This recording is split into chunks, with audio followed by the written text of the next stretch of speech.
shift the focus then and talk about, well, plenty of other factors that we need to keep in mind.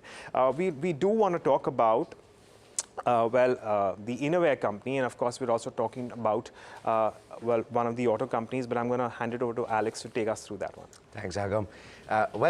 You know, Agam kind of gave you a snippet of what we're talking about. The loud, thunderous sound of the Royal Enfield as it passes by is something that stands out. We're going to talk about whether or not it's being challenged as the king of the segment. And we'll also talk about Andar Ki Baat, as he alluded to, and whether or not there's some comfort emerging in the space. We'll get you the details of that in just a bit. The two gentlemen standing next to me are going to break that down for us. Let's start with Royal Enfield, though, because I think there have been, for some time, Tushar, some murmurs about challengers in the space. And I think a lot of aficionados will counter that very strongly. Yeah. What do the numbers point to? Yeah, so aficionados may say anything they want, but Royal Enfield, okay, I accept Royal Enfield is in a sort of Goldilocks zone. It has takers in urban India, it has takers in rural India, it has takers in youngsters, it has takers in office goers. So it covers the entire gamut of buyers from 18 years to 50 years or whatever. And beyond. And beyond, definitely. Yeah. So older buyers, younger buyers, it's fine. So essentially, but if you look at Aisha's numbers, latest quarterly numbers, you will see that their sales have actually started getting muted. It's just tapering a little bit in the 350cc segment. So if you look at the table that may come up on your screens right now, so we see that over the months of October, November, December and January, there's a steady decline in the sales of 250cc to 350cc for Royal Enfield there. Whereas if you look at this motorcycle sales for 350cc to 650cc, the next table, so you'll see that in that segment, Royal Enfield's sales are steady. But you'll see Bajaj's numbers increasing every month. So why? Quite substantially at that. Substantially at that. So 7,000 in July, and now it's about 14,000. So it's doubled in about 6 months. Now, why has that happened? That's because of the alliance that Bajaj has with Triumph.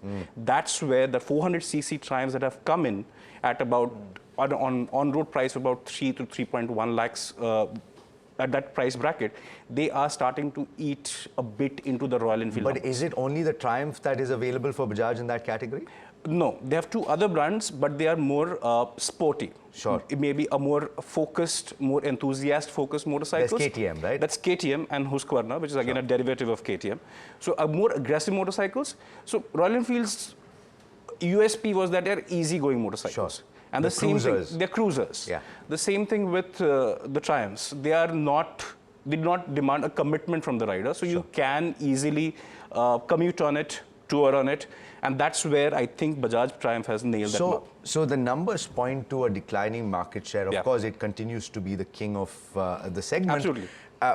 But then, and that's reflecting kind of in the numbers as well, where you saw not so much revenue growth, but you saw the margin picture change a little bit. Yeah. What happens going forward, though? Is there something on the anvil for Royal Enfield? So what analysts have indicated after Eicher Motors Q3 earnings is that this pain that's starting to just show in the numbers is going to actually exacerbate in FY25. Sure. Why? Because Bajaj and Triumph have collaborated and they're going to open about 100 Triumph India stores in the next 1 year.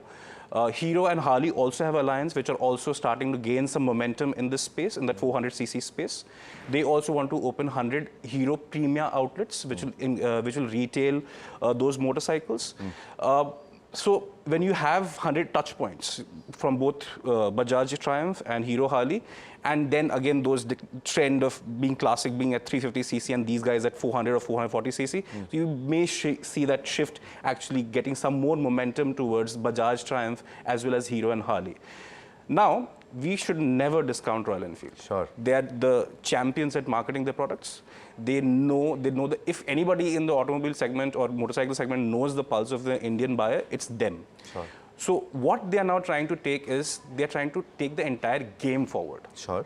So it's like Royal Enfield or Siddharth Lal is saying that, okay, you want to challenge my 350cc bread and butter, I'll raise the game altogether. So now they are moving to the 450cc under the Himalayan brand and the 650cc lineup. for in the twin cylinder space. When will it come in? So we already have a whole bunch of products there. So about in the last 1 year or so, Royal Enfield has revamped about they have 4 650cc motorcycles in the market right now, and 1 450cc motorcycle that launched in November. Yeah. So those will start showing. So there's good response reception for the Himalayan as well as for the Shotgun 650. And there's a classic coming. Yes, that should be what at least I expect is going to be the tipping point for Royal Enfield when it wants to move the game forward to 650cc. So for context, the 350 Classic is what turned the game for Royal Enfield several years back, and I guess the expectation is that with the launch of the 650 Classic sometime in 2025, that will prove to be a kicker for Royal Enfield as well. But to conclude this, one would assume, based on what you're saying, is that the volume picture is going to be a little bit muted heading into FY25, but the revenue mix might actually change quite dramatically towards the end of FY25. So essentially, Royal Enfield is saying that, okay, my volumes may decline in the 350 space, but I'm going to sell you costlier motorcycles, which supports my margins, which supports my profitability. So from moving from the motorcycle space to the innerwear space, and there is no there is no good way to make that segue. But having said that, we're talking about the comfort in terms of valuations right now, Agam? Yes, we are, Alex. And the reason why I took this study up was I wanted to understand whether or not there is growth. Because a lot of these companies are certainly going at substantial discounts to the market with the kind of growth they're coming up with. And, you know, in that, I did happen to come across some of your largest innerwear companies. That would be something like Page Industries, that would be something like Lux Industries, Rupan Company, and Dollar Industries. Now, a lot of them are, of course, Calcutta-based companies. So the markets that they serve to are a little bit homogeneous at the moment. And all of them are working on premiumization plays, which is evident in some of their operating margins, not so much in a few others. That said, which of these are in the driving position at the moment? Now, you can consider the revenue and the EPS growth over the last 9 months, and Rupan Company are clearly leading that pack at the moment. Sure, there has been a lot in terms of capital expenditure and expansion in distribution. That perhaps is going to be the driving factor going in, and that's also the reason why you've seen a lot of funds starting to put their money in Rupan Company as compared to several of the other innerwear companies. Let's move on and talk about what we can expect going forward, and this is your revenue growth expectation. Now, sure, Lux does have a higher revenue growth expectation, but it's not too far off from something like a Rupan Company, Dollar Industries, or for that matter, Page Industries.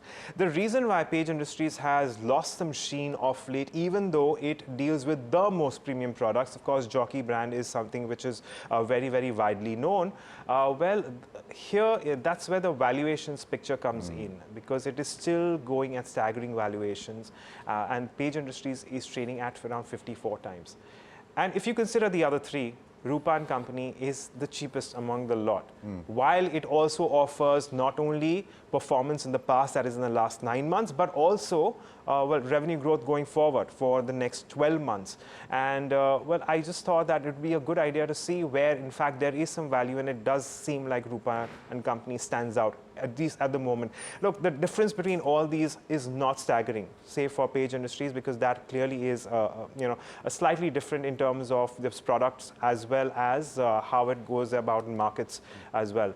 But if you consider the other three, well, it does seem like Rupan Company is just slightly cheaper, even as it provides a prospect of better growth going in. And what you're pointing out is Lux, Rupa, as well as Dollar are all playing on a premiumization theme? Yes, they are, yeah. So who knew that we would talk about two premiumization themes in completely different sectors? And obviously that would have been the right segue to make between motorcycles and innerwear.